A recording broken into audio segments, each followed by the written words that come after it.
Welcome to the show. हार कर जीतने वाले को ही बाजीगर कहते हैं, लेकिन जो इंसान अपनी कहीं भी बात से मुकर जाए, अब उसका पता तो 11 मुल्कों की पुलिस और डॉन खुद मिलकर भी नहीं लगा सकते। एसआरके का यह कहना है कि उन्होंने ये कभी भी नहीं कहा कि भारत इंटॉलरेंट है। नेवर। उनके हिसाब से उनकी बात का गलत मतलब निकाला गया है। अब ये मतलबी लोग जो मतलब निकालते हैं और ये कुछ एक लोग जो किसी मतलब से या बिना किसी मतलब के कोई भी बात कहते हैं, प्लीज आप लोगों से निवेदन है, एक ही डिक्शनरी का इस्तेमाल किया करें। मतलब जो बोलता है और जो मतलब निकालता है, ऐसा लगता है कि बोलने वाले ने अपनी बात तमिल में कही और मतलब निकालने वाले ने उसका मतलब पंजाबी में निकाला। पंजाबी का तो आपको पता ही है, हर चीज के दो मतलब होते हैं। काट के भी खावा अले इसके भी दो मतलब है। सॉरी। मतलब सिचुएशन कुछ ऐसी है कि अगर मैं अपनी पत्नी को ये कहूं कि डार्लिंग इस साड़ी में तुम कितनी खूबसूरत लग रही हो, तो वो कहेगी अच्छा मतलब इसी साड़ी में मैं खूबसूरत लगती हूं, बाकियों में नहीं। कहना क्या चाह रहे हो तुम? परेशानी परेशानी। अब इससे पहले कि मेरी किसी बात का कोई गलत मतलब निकाले, शुरू करते हैं अपना शो, जहां पर खबर बनने वालों की, खबर बनाने वालों की, खबर लाने वालों की, खबर सुनाने वालों की, सबकी लेंगे खबर। And the show is called लेते हैं खबर। हाइला, ये मैंने क्या कह दिया? मैं तो दंगल की शूटिंग कर रहा था, लेकिन मैं तो खुद दंगल में कूद गया। उत्तरी मिस्टर परफेक्शनिस्ट कहे जाने वाले आमिर खान ने कुछ ऐसा कह दिया है कि परफेक्शनिस्ट से वो सीधा मिस्टर कार्टूनिस्ट हो गए। और ये पहले ऐसे कार्टूनिस्ट होंगे जिन्होंने बिना पेंसिल, पेपर, ब्रश यूज किए हुए खुद का कार्टून बना दिया। वैसे काम बहुत डेयरिंग किया उन्होंने। एक जर्नलिस्ट संभालना मुश्किल हो जाता है जनाब, और ये तो जर्नलिज्म के सबसे बड़े अवार्ड शो में इतने सारे जर्नलिस्ट के बीच में थे, कुछ ना कुछ तो होना ही था। Historians, scientists have increasingly had a certain feeling in them which they felt the need to express, and I think that for a creative person, one of the ways of expressing their dissatisfaction or their disappointment is to return awards. अब ये बात अजीब है, खुद ही award लेते नहीं है और किसी दूसरे को अवार्ड मिल जाए तो वो वापस दिलवा देते हैं। मतलब ऐसा है कि थाली सामने पड़ी है, खुद नहीं खाना है तो थूक दो, थूक गंज मंज कर दो, मैं ना खाऊं तो कोई और ना खाए। वैसे अवार्ड वापस कर सकते थे, लेकिन एक प्रॉब्लम है, मेक इन इंडिया अवार्ड ये लेते नहीं है और ऑस्कर इनको कोई देता नहीं है। Kiran and I have lived all our lives in India. For the first time, Kiran says, "Should we move out of India?" Now that's a disastrous and very big statement for Kiran to make to me. She fears for her child. She fears for what the atmosphere around us will be. अब देखने वाली बात यह है कि जब जब इन्होंने किरण की बात मानी है, ये मुश्किल में पड़े। अब ये बात तो आपको धोबी गार्ड के बाद गांड बांध लेनी चाहिए थी। और किरण जी की फरमाइश पूरी करने के लिए अनुपम जी ने ट्वीट कर दिया, dear Aamir Khan, did you tell Kiran that you have lived through worst times in this country but you never thought of moving out. अब अनुपम जी, जिनकी अपनी खुद की एक्टिंग क्लासेस चलती हैं, एक्टर प्रिपेयर्स के नाम से, मुझे लगता है कि उन्होंने अपना एक नया धंधा खोल लिया है, Anupam Kher movers and packers tours and travels का। अगर ऐसा कुछ है तो प्लीज भैया मेरी भी टिकट बुक करवा दो। 4 दिन का मैं भी मनाली कहीं हो आऊं। अब सबका कहना यह है कि आमिर अपनी क्रिएटिव इनपुट से अपनी फिल्मों में हमेशा जान डाल देते हैं। मतलब कुछ ना कुछ तो वो ऐसा करते हैं जिससे कि फिल्म को थोड़ा फायदा हो। लेकिन इस बार शायद बिना स्क्रिप्ट के चले गए थे, इसलिए चूक गए। बेचारे स्नैपडील वालों का डर सोचिए। स्नैपडील की ऐप लोगों ने अपने फोन से डिलीट करनी शुरू कर दी है इस बात के प्रोटेस्ट में, मतलब आमिर खान ने जो कहा है उसके प्रोटेस्ट में। अब मैं भारत की जनता से ये पूछना चाहता हूं कि अगर आमिर खान दाल, चावल, सब्जी, फल ऐसा कोई सामान बेच रहे होते तो क्या आप लोग प्रोटेस्ट में खाना छोड़ देते? आप लोग भूखे रह लेते? I don't think so. एक वकील ने तो आमिर के ऊपर इतने सारे आरोप लगा दिए जितनी उन्होंने आज तक मिला के पिक्चर नहीं की। अतुल्य भारत के ब्रांड एम्बेसडर हैं, ब्रांड इंडिया को नुकसान हुआ, दुनिया भर में भारत विरोधी ताकतें हैं इस बयान का दुरुपयोग करके भारत को आर्थिक और सामाजिक नुकसान पहुंचाएंगे कि भारत जो है एक असुरक्षित देश है, वर्ग विशेष के लिए वहां उसकी कोई सुरक्षा नहीं है। अब सोचिए, एक तो वकील, उसके ऊपर से कानपुर का घंटाघर के पास। कानपुर बड़ा ही क्यूट शहर है, मतलब आप वहां पर किसी की गाड़ी के दरवाजे पे स्क्रैच लगा दीजिए तो बम्पर पे बड़े स्क्रैच की जिम्मेदारी भी आप ही की बनती है। वैसे मैं मानने के लिए बिल्कुल तैयार नहीं हूं कि हिंदुस्तान इनटॉलरेंट है। आप खुद सोचिए, चैनल्स में जो डिस्कशन चलते हैं उसमें एक ही स्क्रीन पर 6-6 डिब्बों में 30 मिनट के लिए 6 टॉपिक्स पर 36 बंदे एक साथ डिस्कशन कर रहे होते हैं। कहां है इंटॉलरेंस? बिल्कुल भी नहीं है। मतलब हमारे देश में अगर राखी सावंत और KRK, उनको हम संपूर्ण श्रद्धा के साथ, पूरे कंसंट्रेशन के साथ अगर सुन सकते हैं, तो हमारा देश इंटॉलरेंट कैसे हो सकता है? आप राखी सावंत से पूछ के देखिए, क्या हिंदुस्तान इंटॉलरेंट है? वो सीधा सीधा यही कहेंगी, ओ जीसस, हिंदुस्तान की बात मत करिए, आप ये देखिए कि मैं कितनी टॉलरेंट हूं। मतलब कुल मिलाकर ये है कि अगर आप 30 मिनट तक इस शो में वरुण बड़ोला को सुन सकते हो तो किसने लिखा है? लिखा किसने है ये? है? सर, आप क्यों इतना इंटॉलरेंट हो रहे हो? आमिर खान के मामले में भले ही पूरी बात किसी ने ना सुनी हो, लेकिन सब के सब अपने फोन को लेकर लग गए सोशल मीडिया पे, जो मन में आया दे मार छाप दिया। हाँ, कई भाइयों ने तो एक कसम तक खा ली है कि वो आगे से आमिर और शाहरुख की फिल्में बिल्कुल नहीं देखेंगे। भाई कसम खाइए, तोड़ना मत, पाप लगेगा, अभी बता रहा हूं। मेरे पापा कहते थे ना, कौआ कान ले गया। मतलब समझ में आया? नहीं, मैं समझाता हूं ना।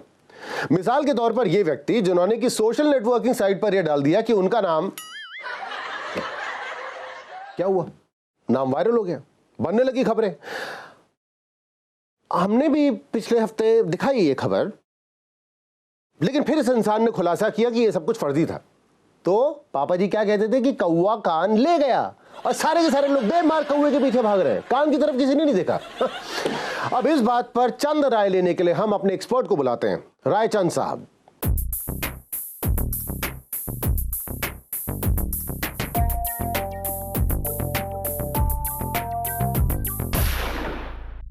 तो इकबाल साहब, क्या लग रहा है आपको? ठंड लग रही है वरुण, एसी कम करवा दो यार। अरे पूरा का पूरा देश गरमाया हुआ है, मतलब इस टॉपिक को लेके आपको ठंड लग रही है? भाई यही तो समझते नहीं हो आप। आम इंसान बेझिझक बिना किसी डर के अपना काम इस देश में कर रहा है। गर्मी सिर्फ यहाँ लगी हुई है। अरे भाई मुझे ठंड लग रही है यार, एसी कम करो। आप कह रहे हो लोग गरमाए हुए, भाई उससे मुझे क्या मतलब? बट आमिर खान ने जो है वो अभी कहा कि देश में वो हाँ वो ओके, वो बढ़ रही है गुड। क्या? आमिर खान साहब ने फिल्मों में, टेलीविजन में इतनी अच्छी अच्छी बातें बोली, हमने मानी? कभी भी नहीं। ये क्यों माने? एक्चुअली बट ये स्टार्स के बारे में मैं जानना चाहता हूँ कि ये एक स्टेटमेंट देते हैं फिर पलट जाते हैं। रिटेक्स, इन्हें रिटेक्स की आदत है। लेकिन ये भूल गए हैं कि न्यूज़ चैनल के सामने रिटेक्स नहीं होती है। ये फिल्मों का कैमरा नहीं है कि रिटेक दे दें, एक बार हुआ वो हो गया। प्रॉब्लम वो नहीं है वरुण, प्रॉब्लम ये है कि इसके बाद जो रिएक्शंस आते हैं, जिनके हाथ में ट्विटर्स हैं, फेसबुक हैं, जब वो देना शुरू करते हैं, प्रॉब्लम वो है। बट ये फ्रीडम ऑफ एक्सप्रेशन जो है, इसके ऊपर इतनी डिबेट होती है, क्या है ये? मतलब फ्रीडम ऑफ एक्सप्रेशन मैं मानता हूं होनी चाहिए, सबको मिलनी चाहिए, ये बहुत अच्छी बात है। लेकिन freedom to hurt somebody with your expression नहीं होना चाहिए। ओके। और आमिर खान साहब, फ्रीडम ऑफ एक्सप्रेशन की सबसे ज्यादा जरूरत आपके भांजे इमरान खान को है, जिनके पास फ्रीडम ऑफ एक्सप्रेशन नहीं है बल्कि फ्री ऑफ एक्सप्रेशन हैं वो। फाइनली वो 5 कारण जिनकी वजह से हमें लगता है कि आमिर खान को हिंदुस्तान नहीं छोड़ना चाहिए। सबसे पहले तो ये कि Katrina Kaif, Elli Avram, Lisa Hayden, ये सब फॉरेनर्स हैं जो कि इंडिया आई नाम बनाने के लिए, और इनका हमेशा से मन था कि आपकी हीरोइन बने। अगर आप हिंदुस्तान छोड़ के चले जाएंगे तो इनका क्या होगा? सनी लियोनी, नहीं, उनका तो पहले से ही बहुत ज्यादा नाम था। लेकिन कारण नंबर 2, ये दिवाली और ईद की रंगत जो है किसी दूसरे देश में कहां मिलेगी आपको? रीजन नंबर 3, हिंदुस्तान में टेस्ट सीरीज जीतने के बाद जो जश्न का माहौल होता है, ये आपको और कहां पर मिलेगा? हिंदुस्तान टेस्ट सीरीज जीतता है तो ऐसा लगता है जैसे कि दुनिया फतेह कर ली हो हमने। रीजन नंबर 4, सोमवार और मंगलवार को रात को 9:30 बजे लेते हैं खबर, आपको किसी दूसरे देश में दिखाई नहीं देगा। एंड फाइनली नंबर 5, आमिर साहब, आपकी फिल्में हमें बहुत अच्छी लगती हैं। We love you sir. चलते हैं अगली खबर की तरफ, और अगली खबर यह है कि सोचिए कि अगर रिक्शा चलाने वाले, सब्जी बेचने वाले रातों रात बिना किसी मेहनत, एलिजिबिलिटी के कंपनीज के डायरेक्टर बन जाए, मतलब यह कि सोए सड़क पर और सुबह जब उठें तो व्हाइट हाउस में, तो हैरानी तो होगी। दिल्ली में बैंक ऑफ बड़ौदा अशोक विहार की ब्रांच से 6,172 करोड़ रुपए हांगकांग भेजे गए, और इस राशि को ठिकाने लगाने के लिए यह सारा का सारा प्लान बनाया गया। 59 फर्जी कंपनियां, फिर उन कंपनीज के लिए डायरेक्टर्स सड़क से 10-10 हजार रुपए में उठा लिए गए और भर्ती किए गए, और फिर शुरू हुआ 6,172 करोड़ रुपए को हांगकांग भेजने का काम।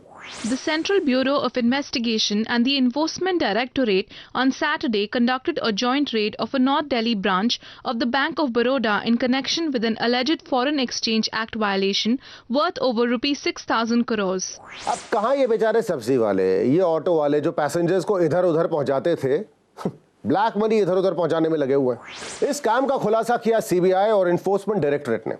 अब मैं आपको ये बता दूं कि कुछ दिन पहले स्पेशल इन्वेस्टिगेशन टीम ने कहा था कि हम ब्लैक मनी पर बहुत कड़ी नजर रखेंगे। जी हां, और इस कड़ी नजर के चलते 6,172 करोड़ रुपए हिंदुस्तान की सड़कों में घूमते फिरते हांगकांग पहुंच गए। हर 15 अगस्त 26 जनवरी को हम ये सुनते हैं कि सुरक्षा कड़ी है, लेकिन कितनी कड़ी है? इतनी कड़ी है कि पत्थर बन चुकी है, अब कुछ दिखाई नहीं देता है। एक तरफ सरकार बोल रही है कि हम 4,000 करोड़ रुपए काला धन 1.5 साल में लाए, और एक ही बैंक से 6,172 करोड़ रुपए काले धन हांगकांग चले जाते हैं, और केंद्र सरकार को मालूम होता है और आज तक इस पर एफआईआर नहीं होती। हे भगवान, सेम यही बातें आपकी पार्टी वाले बोलते थे जब वो सत्ता में थे। ये पॉलिटिक्स जो है ना, ये कबड्डी के खेल की तरह है। एक पार्टी इस तरफ इस पाले में, दूसरी पार्टी इधर इस पाले में।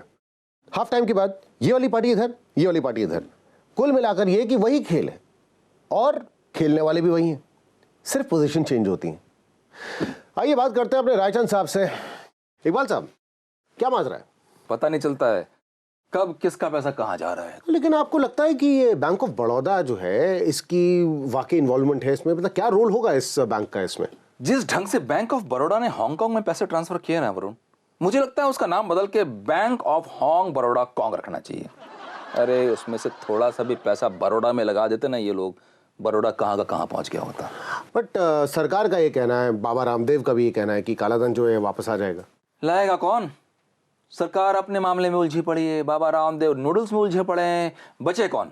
अन्ना हजारे, मैं और तुम। हमारी सुनता कौन है यार? हाँ, बात तो सही है। तो फिर मतलब कोई तो सोल्यूशन होगा, इसको कैसे रोका जाए?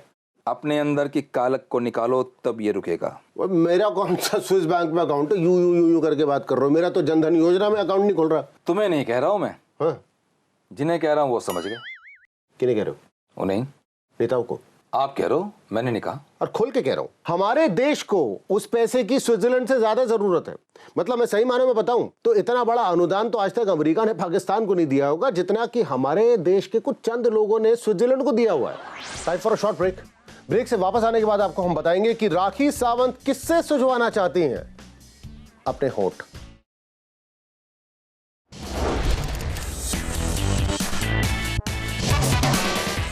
ना काहू से दोस्ती, ना काहू का डर, जो भी मिले जब भी मिले सबकी लेते हैं खबर। चाय पे चर्चा का वक्त तो है नहीं, आइए रोटी पे राड़ा कर लेते हैं। इस साल दुनिया में कितने नए शब्द और कितने नए फ्रेजेस आए, जैसे कि sharing economy, on flick, ad blocker. लेकिन हमें इससे क्या, हम तो आज तक सेक्युलर शब्द का गलत प्रयोग कर रहे थे जनाब। राजनीति में दुरुपयोग यदि किसी शब्द का हो रहा है तो सेकुलर शब्द का सर्वाधिक दुरुपयोग हो रहा है। सेकुलर का जो औपचारिक अनुवाद हुआ है वह है पंथ निरपेक्ष, धर्मनिरपेक्ष नहीं। सेकुलर शब्द का पॉलिटिक्स में हमेशा मिसयूज हुआ है। मैं जानना चाहता हूं वैसे कि पॉलिटिक्स में सही यूज आज तक किस चीज का हुआ है? आप बता दीजिए जरा। सेकुलर शब्द तो बहुत बड़ी चीज हो गई, जनता के वोट का सही यूज नहीं हुआ है आज तक। राजनाथ जी का कहना है कि सेकुलर शब्द का मतलब धर्म निरपेक्ष नहीं है बल्कि पंथ निरपेक्ष है। इस सदन के माध्यम से मैं निवेदन करना चाहता हूं कि धर्मनिरपेक्ष शब्द का प्रयोग बंद होना चाहिए। सेकुलर का औपचारिक अनुवाद है तो पंथ निरपेक्ष है, पंथ निरपेक्ष इस शब्द का ही प्रयोग किया जाना चाहिए। ये सही खिल गया, अब सही बता रहा हूं। अब सब के सब लोग जो है डिक्शनरी उठाकर ये ढूंढना शुरू करेंगे कि ये धर्मनिरपेक्ष और पंथ निरपेक्ष इनके मतलब क्या होते हैं, इनमें फर्क क्या है। कुछ दिन तो इसी में बिजी रहेंगे सब लोग। आमिर भाई, आपको मिलेगा थोड़ा सा ब्रेक, सुस्ता लो। मुझे लगता है कि हम सबको ना भावनाओं में बहकर नहीं, भावनाओं को समझकर काम करना चाहिए, बेहतर रहेगा। भावनाओं को समझकर नीतीश जी ने काम किया है बिहार में। बिहार की औरतों की उन्होंने भावनाओं को समझा और बिहार को अल्कोहल फ्री करने का मन बनाया है। अल्कोहल फ्री का मतलब ये नहीं होता कि अब मुफ्त की मिलेगी, मतलब ये होता है कि अब मिलेगी नहीं। जी हाँ, बिल्कुल। और इस बात की वजह से नीतीश कुमार बन गए हैं बिहार की औरतों के पोस्ट बॉय। जिससे पूछो वो यही कह रहा है, अरे बबुआ के बापू की दारू छोड़ा, अगर नीतीशवा जो है टाप लागेला एकदम। एक काम अच्छा किया नीतीश जी ने, दारू एकदम से बंद नहीं की है, धीरे धीरे धीरे धीरे। क्या है ना कि ये ऐसी आदतें धीरे धीरे ही छूटती हैं। तो वहां की जनता को टाइम देते हुए नीतीश जी ने कहा है कि 1 अप्रैल 2016 में बिहार शराब मुक्त हो जाएगा, मतलब कि अप्रैल फूल वाले दिन। अब कहीं ऐसा तो नहीं है कि उस दिन ये कह दे कि मैं तो अप्रैल फूल बना रहा था, पियो जी जितनी पीनी है।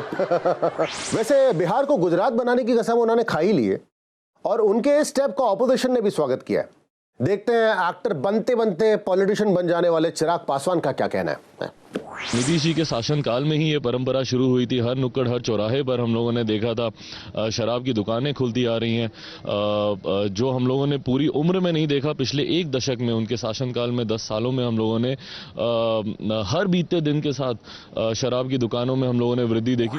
मुझे ऐसा लगता है कि इलेक्शंस में लोग मदिरा इनकी पी के गए थे और वोट दूसरी पार्टी को दे आए। बहुत बड़ा धोखा है। बिल्कुल दारू बंद होनी चाहिए, क्योंकि ना रहेगी शराब और ना होगा शोर शराबा। अगली खबर यह है कि साफ सुंदर सुशील और सात्विक राखी सावंत, ये हमारा राइटर नया है या फिर ये मार्केट में नई राखी सावंत आई है? मतलब सरल, साफ, सुंदर, सुशील, सात्विक और राखी सावंत। खबर यह मिली है कि राखी सावंत ने अपने प्यार का इजहार किया है सरेआम विराट कोहली के लिए, और अनुष्का को आड़े हाथों लेकर यह कहा है कि अनुष्का ने सरेआम विराट को कभी भी नहीं कबूला है, तो विराट उसका कैसे हो सकता है? लाइक विराट अ लॉट, और अनुष्का ने अभी तक कहाँ कहा है सबके सामने? क्या उन्होंने कन्फेस किया है? नहीं किया है। तो बट मैं कन्फेस करती हूँ, या I love you Virat. Anushka सबके सामने कबूल नहीं कर रही आपका प्यार, बट राखी सावंत यस आपका प्यार कबूल करती है। अच्छा, पता है ये first come first serve basis चल रहा है। अनुष्का ने नहीं कबूला, आपने कबूल लिया तो विराट आपका। मतलब विराट ना हुआ, ये दिल्ली में डीटीसी बस की सीट हो गई कि अगर बाहर से आपने खिड़की से रुमाल अंदर फेंका तो वो सीट आपकी। कल इस रुमाल को उठा के आप लाल किले पे रख दीजिए तो लाल किला आपका है। कमाल है। मैं चाहती हूँ कि मेरे भी होठ सुझा दे विराट, मेरे भी मेरे भी होठ सुझा दो। इंडियन प्लेयर्स को नहीं, अनुष्का के होठ सुझा दिए तो मेरे भी होठ सुझा दो फटाफट। अच्छा, वो मिक्के वाली सूजन चली, ये लगता है।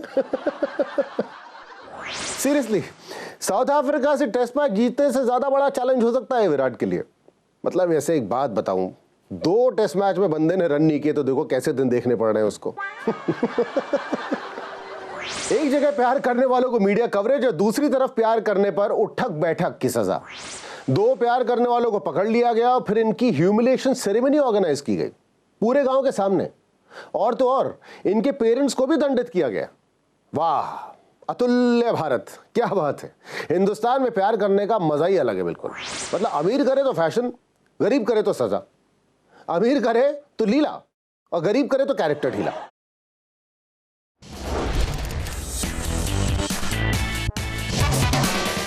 वेलकम बैक टू लेते हैं खबर। एक आम आदमी एक कबाड़ी को क्या बेचता है? वेल, घर का टूटा फूटा सामान, टूटे फूटे बर्तन, मतलब टूटा फर्नीचर, कुर्सियां, निवाड़, ये सारी चीजें। लेकिन अगर विजय माल्या जैसा बंदा जो है कबाड़ बेचेगा तो क्या बेचेगा? अब स्टैंडर्ड वाला आदमी है भाई, वो कबाड़ में अपने कबाड़ हुए प्लेन्स बेचते हैं। जी हाँ, उन्होंने हाल ही में अपने कबाड़ हुए एक प्लेन को 22 लाख रुपए में बेचा है। और अगर आपको लगता है कि कबाड़ के प्लेन की कोई वैल्यू नहीं होती तो ये देखिए।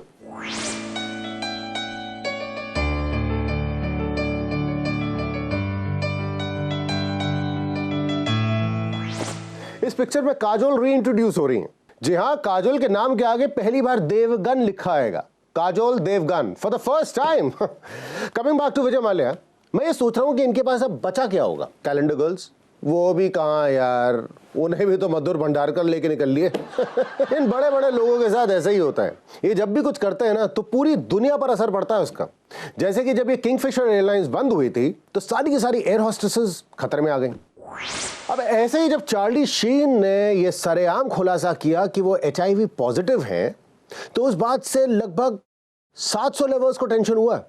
अब लवर्स मैं इसलिए कह रहा हूं क्योंकि इसमें लड़कियां, लड़के और ट्रांससेक्सुअल सभी शामिल हैं। चार्ली शीन का यह कहना था कि जब उन्हें यह पता चला कि वो HIV पॉजिटिव हैं तो वो बौखला गए और उन्होंने अपना काम का काज जो है उसे और गति दे दी। You know there are a lot of rumors out there right now, and you would like to address them head on. So I'll give it to you. Go ahead. I have to, yeah. I'm here to admit that I am in fact HIV positive. भाई साहब बड़े positive निकले आप, लेकिन अब वो लड़कियां, वो ट्रांससेक्सुअल्स, वो लड़के, वो कितने नेगेटिव हो गए होंगे? You knowingly, or even perhaps unknowingly, transmitted the HIV virus to someone else since your diagnosis? Impossible. Impossible. Have you had unprotected sex on any occasion since your diagnosis? Yes, but the two people that I did that with were under the care of my doctor, and they were completely warned ahead of time. मतलब Charlie Sheen के आसपास जो है वो मोहल्ले और शहर के सिर्फ जानवर ही सेफ थे, बाकी का तो पता नहीं। अगली कबाड़ खबर हम आपको सुनाते हैं। जिम्बाब्वे में एक कंपटीशन होता है जिसमें कि सबसे वाहियात दिखने वाले लोगों को चैंपियन चुना जाता है। यहां पे भी मैं पीछे रह गया। भगवान ने शक्ल ना तो पूरी इस तरफ की दी ना फिर इस तरफ की दी, बीच में लटका के छोड़ा हुआ है।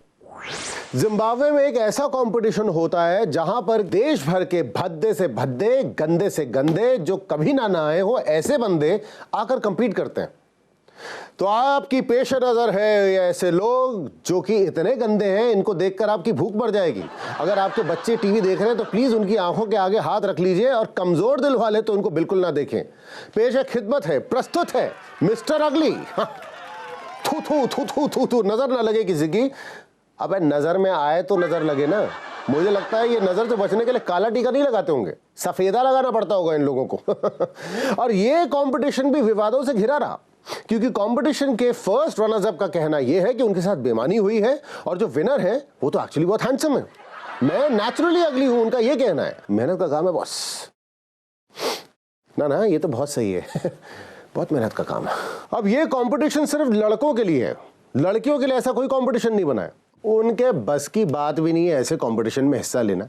एक पिंपल निकलता है तो कमरे से बाहर नहीं निकलती हैं। ये लेंगी ऐसे कंपटीशन में हिस्सा। लेकिन मैं आपको बताऊं, अगर आपके शरीर से बदबू आती है तो इसका मतलब ये बिल्कुल नहीं है कि आप फेमस नहीं हो सकते। यहां पर आप पर लड़कियां नहीं मरेंगी। ब्रैड पिट का नाम तो सुना होगा आपने। आज आपको उनके बारे में कुछ सुनाते हैं। उनके बॉडीगार्ड ने खुलासा किया है कि वो डिओड्रेंट बिल्कुल नहीं लगाते। इनफैक्ट ब्रैड पिट ने एक बार अपनी एक को स्टार को सजेस्ट किया था कि आप ये नहाने धोने के पछड़े से बाहर निकलिए, पूछापाछी से काम चला लीजिए। मुझे ऐसा लगता है कि ब्रैड पिट की आर्म पिट में पता नहीं कितने सालों से साबुन नहीं लगा होगा, जाले पड़ गए हो, ऐसा भी हो सकता है। और तो और उनके बच्चे जब उन्हें टेक्स्ट मैसेज भेजते हैं तो उसमें शीप और डॉग के आइकॉन भेजते हैं, जिसका मतलब यह है कि उनके शरीर से गंध आती है। अब आप सोच रहे होंगे कि इतना बदबूदार आदमी, उसकी गर्लफ्रेंड हो कैसे सकती है? कैसे हो सकती है, क्या हो सकती है, यह हम आपको दिखाते हैं, जरा नजर डालिए। तो अगर थोड़ी सी बदबू आने से ऐसी आइटम मिल सकती है तो बदबू अच्छी। अगर आपके पास है कोई अतरंगी, लाजवाब, जबरदस्त खबर तो शेयर करें इधर, और फिर हम और आप मिलके सुनिए लेते हैं खबर विद मी यानी वरुण बडोला, सोमवार से शुक्रवार रात 8 बजे 92.7 बिग एफएम पर। आज के लिए सिर्फ इतना ही, कल मिलेंगे इसी वक्त इसी चैनल पे with me Varun Badola on लेते हैं खबर। Good night.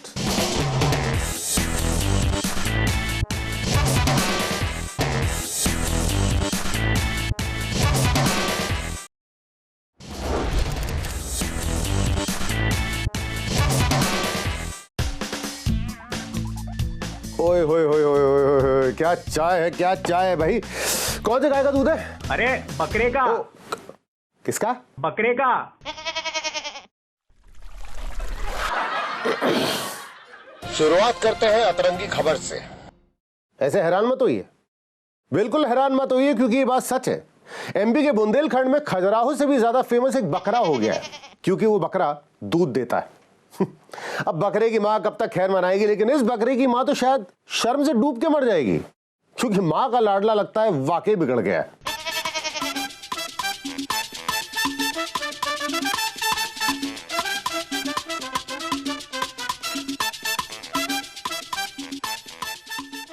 अब शुरू शुरू में तो इस बात पे किसी को विश्वास नहीं हुआ, लेकिन जब दूध की जांच करवाई गई तो पता चला कि वाकई दूध ही है, कुछ और नहीं। फिर क्या था, लोग दूर दूर से इस बकरे के दूध की चाय की चुस्कियां नहीं कहना चाहिए, चाय के चुस्के लेने के लिए आने लगे। बकरा इतना फेमस हो गया है कि लोग उसको देखने के लिए भी बहुत दूर दूर से आते हैं। गांव वालों का यह कहना है कि बकरा भूला भटका इस गांव में पहुंच गया था, फिर यहीं पे रहने लगा और धीरे धीरे इसके एक थन निकल आया और फिर दूध। मुझे लगता है इस बकरे को देखकर बाकी मेल जानवर बहुत ही कॉम्प्लेक्स फील करेंगे है? और मुझे लगता है कि कई लोग तो अपने घर में बंधे भैंसे से ये एक्सपेक्ट करेंगे कि वो जिंदगी में कुछ करे। मतलब खा खा के मोटा रहा है, देता क्या है, सिर्फ गोबर। अबे कुछ सीख उस बकरे से। प्रकृति को नमन करते हुए हम अपने शो की आज शुरुआत करते हैं, जहां पे की खबर बनने वालों की, खबर बनाने वालों की, खबर सुनाने वालों की, खबर लाने वालों की, सबकी लेंगे खबर। On the show is called लेते हैं खबर विद मी वरुण बड़ोला। अगले आधे घंटे में हम आपको बताएंगे कि कैसे सलमान खान हुए बरी। अब निकल सकती है बारात, लेकिन भाभी का नाम कैसे लेंगे, इस पर टिप्स हम देंगे। मध्य प्रदेश के डॉक्टर की दया दृष्टि से कैसे गई मरीजों की दृष्टि। एक्सीडेंट के मामले में अब पुलिस को बुलाएगी हाईटेक कार और कार के मालिक का हुआ बंटाधार। नॉर्थ कोरिया के राजा किम जोंग का भाषण कैसे बना इंसोम्निया की दवा। तो आइए चलते हैं अपनी आज की बिग न्यूज की तरफ। वक्त है बिग न्यूज का। Salman Khan hit and run मामले में बॉम्बे हाई कोर्ट ने सलमान खान को बरी कर दिया है। इस बात से सलमान खान के फैंस में खुशी की लहर दौड़ गई।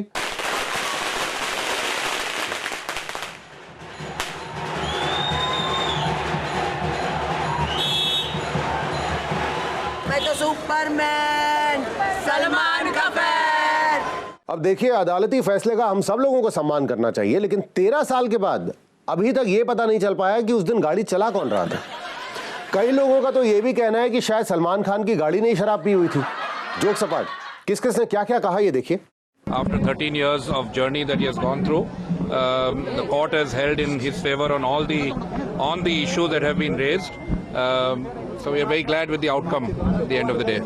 अरे क्यों नहीं जनाब, आपने भी तो 13 साल घसीटा, तारीख पे तारीख लेते रहे। चलिए कोई बात नहीं, एक केस खत्म हुआ है। काले हिरण वाला मामला तो अभी बाकी है, फीस आती रहेगी, आपकी चिंता मत करिए। वैसे जिस तरीके से आपने ये वाला केस लड़ा है, गाड़ी चढ़ाने का केस था, मामला रफा दफा हो गया। आगे बढ़ने से पहले नजर डालते हैं कुछ मशहूर हिट एंड रन मामलों पर। अब इस मुद्दे में बात करने के लिए हम अपने एक्सपर्ट को बुलाना चाहेंगे, रायचंद इकबाल आजाद साहब।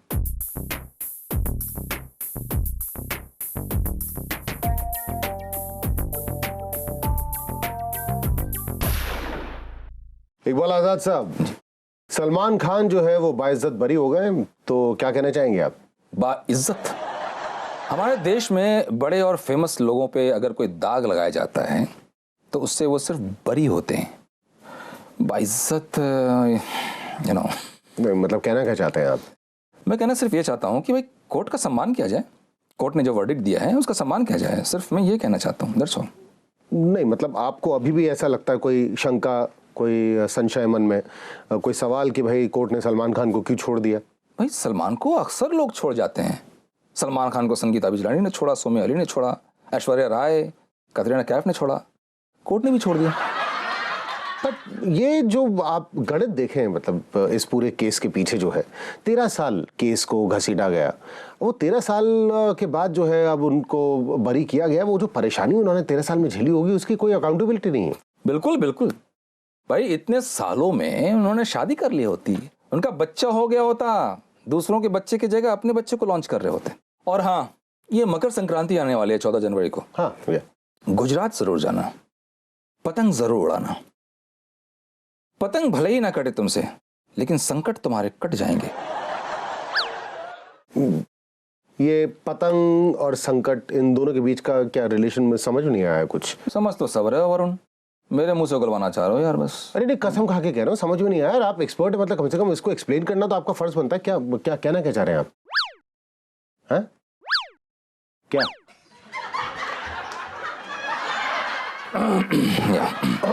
और वैसे भाई देखो, कुछ दिनों में संजू बाबा भी छूट के आने वाले हैं। हाँ? फिर संजीव भाई और सलमान भाई, दोनों भाई मिल जाएंगे और फिर चल मेरे भाई पार्ट 2 फिल्म बनाएंगे, यू नो। अब वैसे एक बहुत कमाल सर्वे हुआ है गए दिनों में, उसकी रिपोर्ट आई है। अच्छा? और उसके हिसाब से India is the second most ignorant country in the world. First कौन है? मेक्सिको। फिर ठीक है, फिर ठीक है। इग्नोर तो हम करते हैं। हाँ, इनफैक्ट उसमें इस तरीके की चीज़ें हैं जैसे कि लोगों से पूछा गया कि भाई उनका क्या मानना है कि जो उद्योगपति जो हैं हिंदुस्तान के 1% जो टॉप ब्रास है उनके पास हिंदुस्तान का कितना पैसा होगा। लोगों का मानना ये था कि शायद 30-40% पैसा उनके पास होगा, जबकि सच्चाई ये है कि 70% पैसा जो है वो 1% पॉपुलेशन के हाथ में है हिंदुस्तान का। सर्वे ने कहा जी। ओके, और वो भी सिर्फ ये व्हाइट मनी? हाँ। ब्लैक मनी तो नहीं, ये सिर्फ वो साफ सुथरा पैसा जो कि दिखता है। हाँ। उसकी बात नहीं हो रही जो कि जो नहीं दिख रहा है। हाँ, वो तो दिखेगा भी, किसी को नहीं दिखेगा। वो दिखता नहीं है लेकिन बिकता वही है, उसकी बात नहीं हुई। लेकिन दूसरा एक और पॉइंट उन्होंने वहाँ पे उजागर किया कि भाई हिंदुस्तान में जो है लोगों का मानना ये है कि कुछ 30 से 33% लोग जो है वो किसी भी धर्म को नहीं मानते हैं। हाँ। जबकि सच्चाई ये है कि उन लोगों की संख्या 1% से भी कम है। हाँ? यानी कि ऑलमोस्ट 99% लोग धार्मिक हैं। एब्सोल्युटली। यही वजह है कि हिंदुस्तान में धर्म की पॉलिटिक्स होती है, क्योंकि यहाँ सब धार्मिक हैं। हाँ, मतलब खैर कुल मिलाकर ये उस सर्वे के मतलब कुछ एक पॉइंट्स थे जो 2 इम्पोर्टेंट जो बेसिक पॉइंट्स थे वो मैंने डिस्कस किया आपके साथ अभी। वैसे हम लोग इस सर्वे में नंबर 1 आ सकते थे, यू नो। किस तरीके से? मैक्सिको। हाँ? उसको इग्नोर करके। हाँ। चलिए आपको दिखाते हैं फोटो आज की। देखिए आज की फोटो। देश की राजधानी दिल्ली एक कुत्ते के पीछे पड़ी हुई है। दिल्ली हाईकोर्ट ने सोमनाथ भारती के साथ साथ उनके कुत्ते डॉन को समन भेजा है। हिंदुस्तान की पुलिस भी कमाल है, कुछ दिन पहले एक तोते को जेल में डाल दिया था। मतलब अपने यहाँ पे सजा सिर्फ तोते और कुत्तों को ही मिलेगी है। और इस कुत्ते को उम्र कैद की सजा सुना दो, पूरे देश को इंसाफ मिल जाएगा। भारती साहब ने अपने कुत्ते का नाम रखा क्या है? डॉन। अब असली डॉन तो आपकी पकड़ में आने से रहा। कुत्ते को डाल दो अंदर, सब लोगों को शांति मिल जाएगी है। लगे रहो।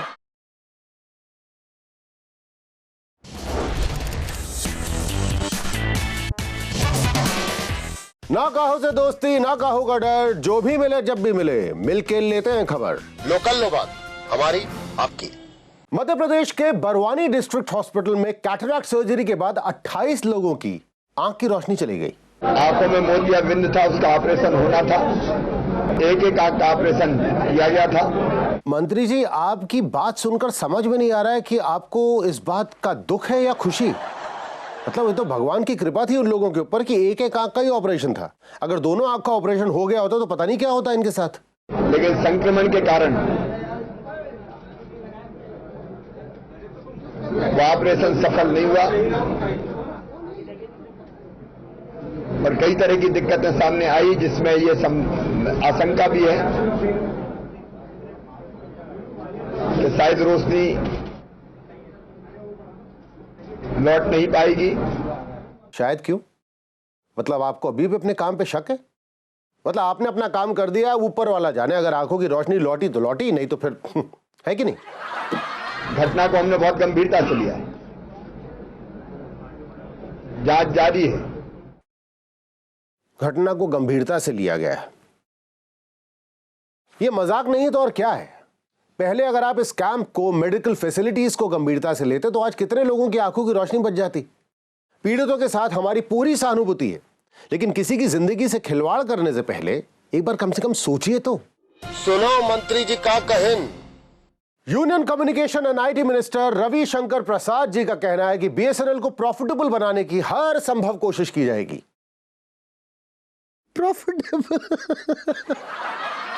मानने में प्रॉफिटेबल तो बात की बात है, पहले आप बीएसएनएल को इस काबिल बना दीजिए कि इसके फोन लगने तो शुरू हो। कमबख्त नेटवर्क इतना तेज है कि समझ में नहीं आता कि आपने ये तारे कहां जोड़कर रखी हुई हैं। मतलब अगर किसी के घर पे बच्चा हो और वो खुशी के मारे अपना बीएसएनएल का फोन उठाए लोगों को बताने के लिए, तो पीछे से आवाज आती है, अरे काहे मशक्कत कर रहे हो भाई, जब तक ये फोन लगेंगे लोगों के पास खबर पहुंचेगी, बबुआ तब तक 5 साल का हो चुका होगा। आपको पता प्रसाद साहब, बीएसएनएल को लोग क्या कहते हैं? बाहर से नहीं लगेगा, भीतर से भी नहीं लगेगा, कुल मिला के भाई साहब नहीं लगेगा। ओके सीरियस, देखते हैं क्या खबर है बाहर गांव की। नॉर्थ कोरिया के राजा किम जोंग, जिनकी इजाजत के बिना वहां पर एक पत्ता तक नहीं हिलता, उनके भाषण के दौरान उनके सैनिक सो रहे थे। जी हां, राजा साहब अपने भाषण के दौरान अपने सैनिकों को आगे बढ़ने की नसीहत देते रहे और उनके सैनिक अपनी गर्लफ्रेंड्स को याद करके बढ़िया नींद लेते रहे। तो अगर किसी को भी इंसोम्निया मतलब कि नींद ना आने की बीमारी हो तो वो राजा साहब का भाषण सुने, ये बीमारी खुद ब खुद गायब हो जाएगी विदाउट एनी साइड इफेक्ट्स। वैसे ये सोने होने के मामले में जो है ना, हम लोगों का हाथ कोई नहीं पकड़ सकता, स्पेशली हमारे पॉलिटिशियंस का।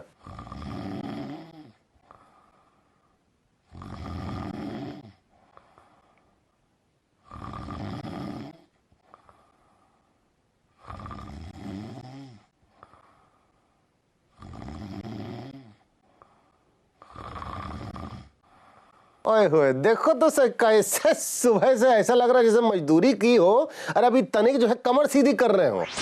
ये वाले पॉलिटिशियंस ना, ये सोए हुए ही ठीक है, नुकसान कब होता है? जब जाग जाते हैं ना तो ज्यादा भारी पड़ते हैं हम लोगों के ऊपर, सीरियसली।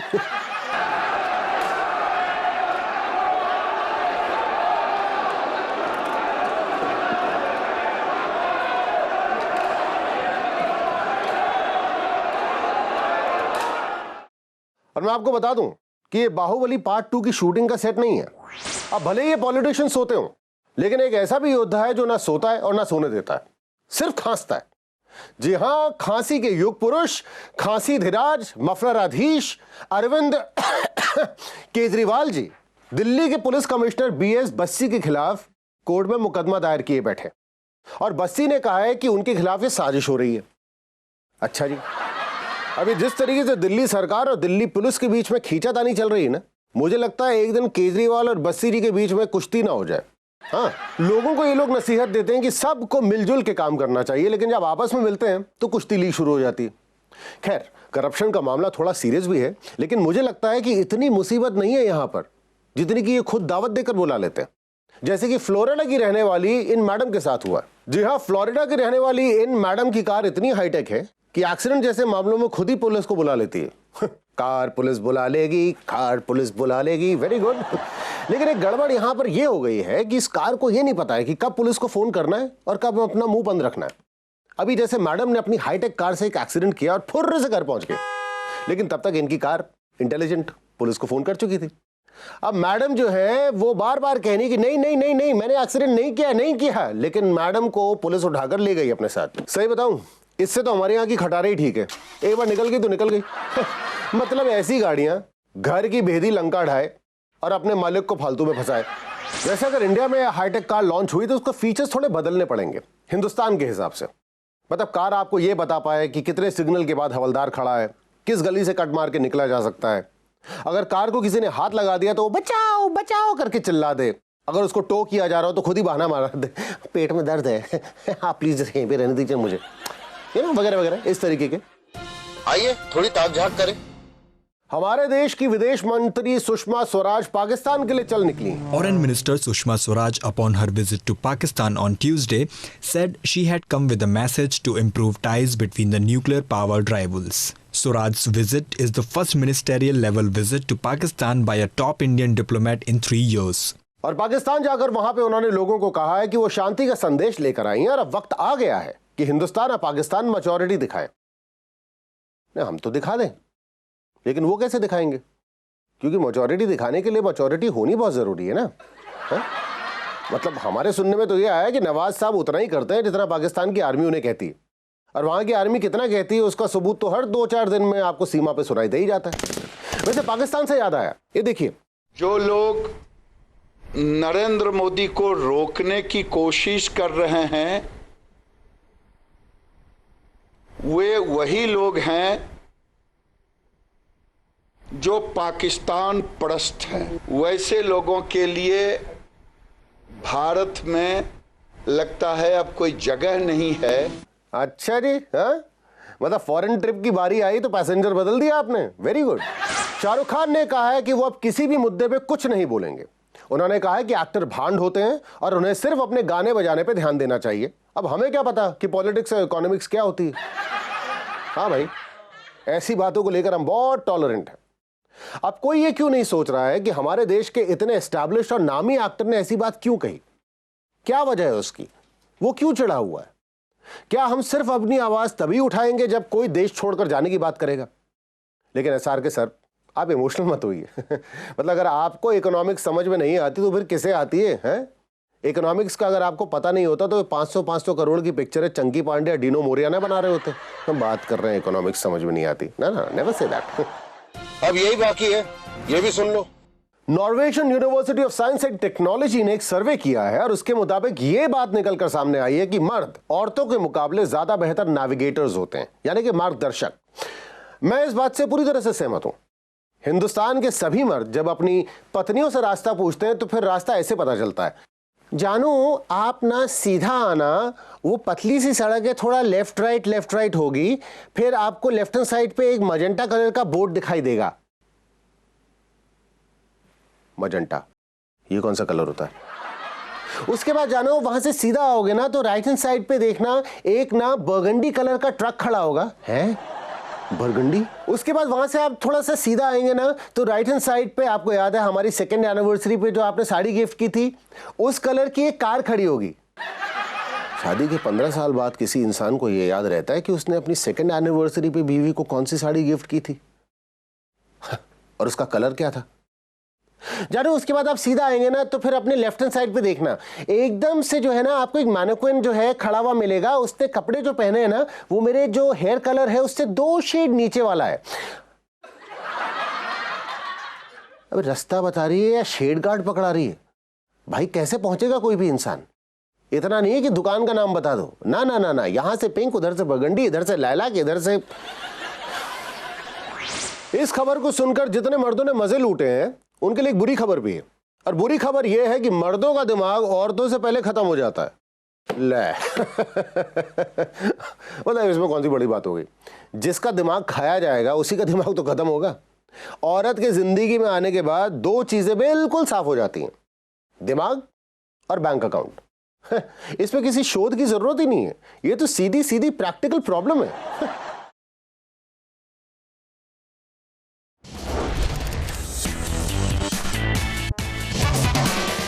ना काहू से दोस्ती, ना काहू का डर, जो भी मिले जब भी मिले मिलकर लेते हैं खबर।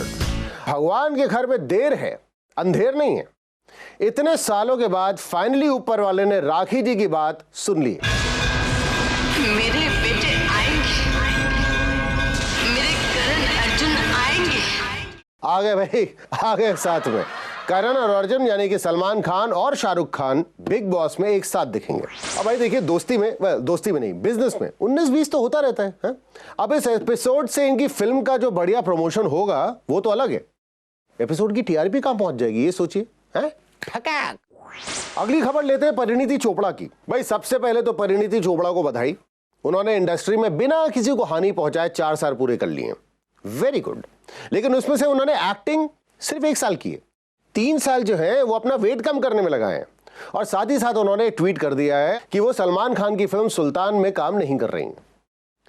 अब इस खबर से उनका वेट अचानक इतना कम हो गया है जितना कि उन्होंने पहले 3 साल में भी नहीं किया होगा। वैसे परिणीति चोपड़ा ने वेट लूज सुल्तान के लिए ही किया था, लेकिन सलमान खान को शायद ये बात पसंद नहीं आई कि उनके अलावा उनकी फिल्म में कोई और फिट दिखे। तो खबर यह है कि उनका ऑडिशन सलमान खान ने ही रिजेक्ट किया। लेकिन एक बात बताएं, फोटोशूट बड़ा हॉट था। ये देखिए, मैडम बिल्कुल किसी स्पोर्ट्स मॉडल जैसी लग रही हैं। क्या कहा? मैरी कॉम की प्रियंका? नहीं, उनकी बहन जैसी लग रही हैं। अब वक्त हो चला है मौसम की खबर लेने का।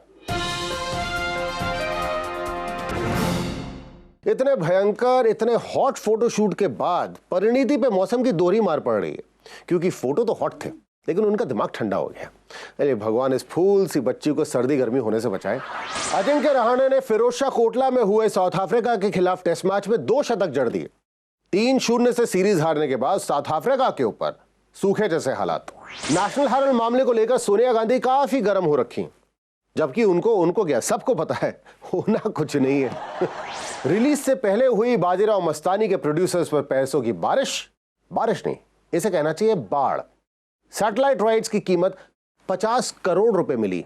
सुनिए, लेते हैं खबर विद मी यानी वरुण बडोला, सोमवार से शुक्रवार रात 8 बजे 92.7 बिग FM पर। आज के लिए खबरों का सिलसिला यहीं पे खत्म होता है। कल फिर मिलेंगे 8 बजे इसी चैनल पर, आइएगा जरूर। तब तक के लिए शबा खैर।